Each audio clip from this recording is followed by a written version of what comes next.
Deputy Press Secretary just said at the White House that the Democrats would be dancing in the streets had Hillary Clinton won the election and Comey been fired at that point.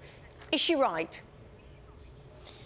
I watched your coverage of the press conference, and I thought what was most telling was when she said that she acknowledged that the president chose to fire Director Comey for behavior that he praised during the campaign himself, but that he was a different person then than he is now. Let's be clear about something.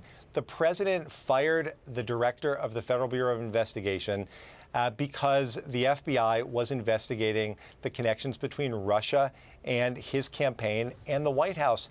That's apparent. It goes without saying. That's why this is such an abuse of power, and that's why there's such outrage across the political spectrum by this action that was taken by the president. But the president said himself in the letter to Comey that he wasn't being investigated personally on this, and there are many more people other than the director or former director Comey that will be investigating this.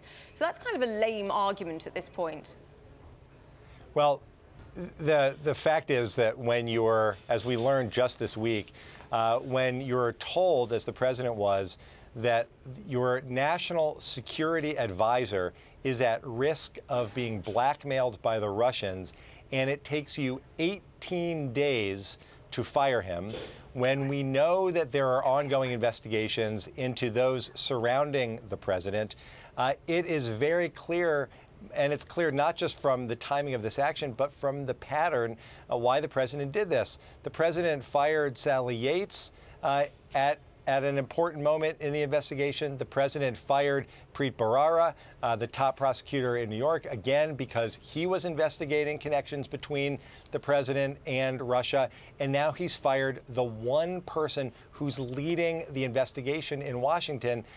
That's why this is so troubling, and that's why you've seen Democrats and Republicans alike come out and express their great dismay at this decision that the president made. Well, Congressman, the White House would say that that was not the only investigation that was underway, right? You also have investigations in the House and the Senate. And as the Deputy Press Secretary said, the White House is not afraid of the different investigations taking place, that whatever was being investigated on Monday at the FBI continues to be underway right now. What is your confidence, Congressman, in the investigations that are currently being conducted by the House and Senate Intelligence Committees on the Trump campaign's ties to Russia? Do you think we'll learn anything new?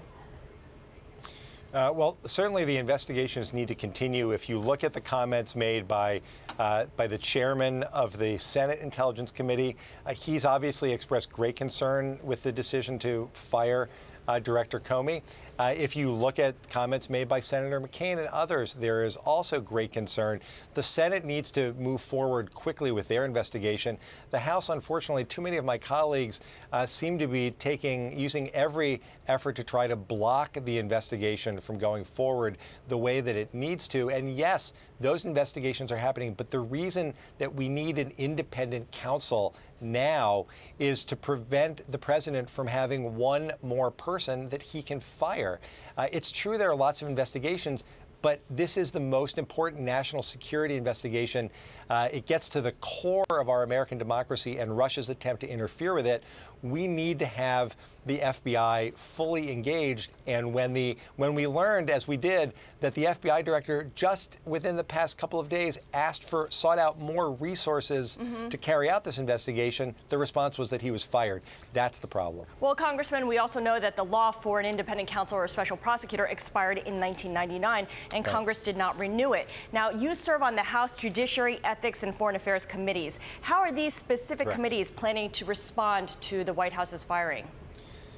Well, I can tell you we've, in the Foreign Affairs Committee, this has been a focus. Russia's attempts to influence our election has been a focus of committee hearings, and it needs to be.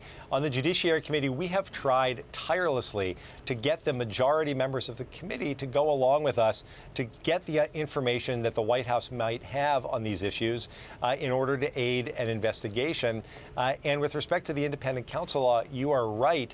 The independent counsel law, which was created after Watergate, needs to be reauthorized so that we can have someone who can conduct an investigation without fear of being fired by the president.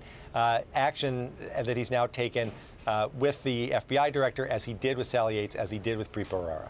Congressman, everything that you've said here and every answer that you've given alludes to the timing here, and that's the big issue for many big reasons. Can I just ask you personally whether after the events of the last year and surrounding the election in 2016, whether you personally still had faith in James Comey as the director of the FBI, yes or no?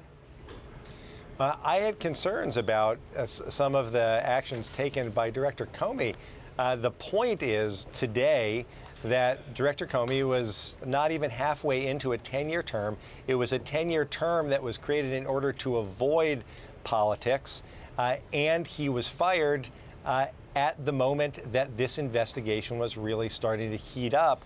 So I think that politics need to stay out of it. He needs to be able, he should have been able to continue to lead this important investigation that gets to an issue that's at the core of our American democracy.